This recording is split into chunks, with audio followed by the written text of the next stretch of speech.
Minsan ang pagmamahal ay nasusukat sa tagal ng pagsasama at minsan sa tawag ng laman.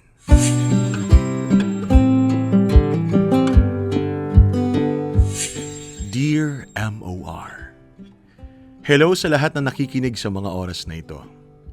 Please call me Alex. Magpapakatotoo na ako sa inyo ngayon pa lang. Para sa akin, love is nothing without physical intimacy. Graduate na ako sa idea na kayang mag-survive ng isang relationship na walang quote-unquote physical contact. Sabihin na natin ito ang motto ko pagdating sa paghahanap ng partner. Kung ayaw nila sa physical contact, hindi ko sila pipilitin. Pero hindi ako magtatagal sa relationship na yon. Ganun lang talaga ako eh. Judge me if you want, pero kanya-kanyang preference lang yan. Marami na akong naging girlfriend at marami na rin akong nakasama. I can confidently say na minahal ko silang lahat. But at the end of the day, once nag-die down na ang intimacy, I tend to end the relationship right there and then. Nagbago lang ang lahat nung nakilala ko si Emily. Iba si Emily. Iba siya sa lahat ng nakarelasyon ko. Well, for starters, Emily was very liberated. Kung tutuusin mas wild pa nga si Emily compared sa akin. Lagi siyang lumalabas para gumala. Mahilig siyang mag-travel. At lagi siyang may kasamang ibang lalaki every time. Nahulog talaga ako para kay Emily. Para sa akin na siya talaga. Nahanap ko na ang katapat ko. Sabi ko pa nga, I would do anything para lang maging kami. Sadly, no matter how hard I try, never akong napansin ni Emily.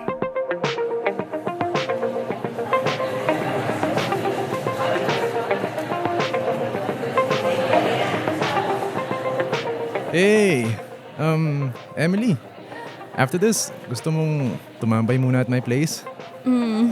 Ano yun? I was just thinking na baka gusto mong mag-hangout pa after this. Hangout? Yeah, at my place.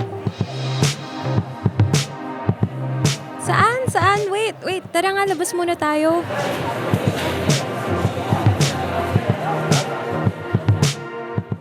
Sorry, sobrang ingay sa loob. Anong sabi mo? Gusto sana kitang ayain pa mag-hangout at my place. Pwede ba tayong mag-unwind? Or pwede ba tayong manood ng movie? Kahit ano. At your place? Yeah. I don't know, Alex. Don't get me wrong ha. Gusto ko tong palabas-labas natin but I don't think mag-work tayong dalawa. Bakit naman hindi? Sorry pero magiging honest lang ako. I like hanging out pero you're not my type. Hope you understand ha. No hard feelings? Yeah. No hard feelings.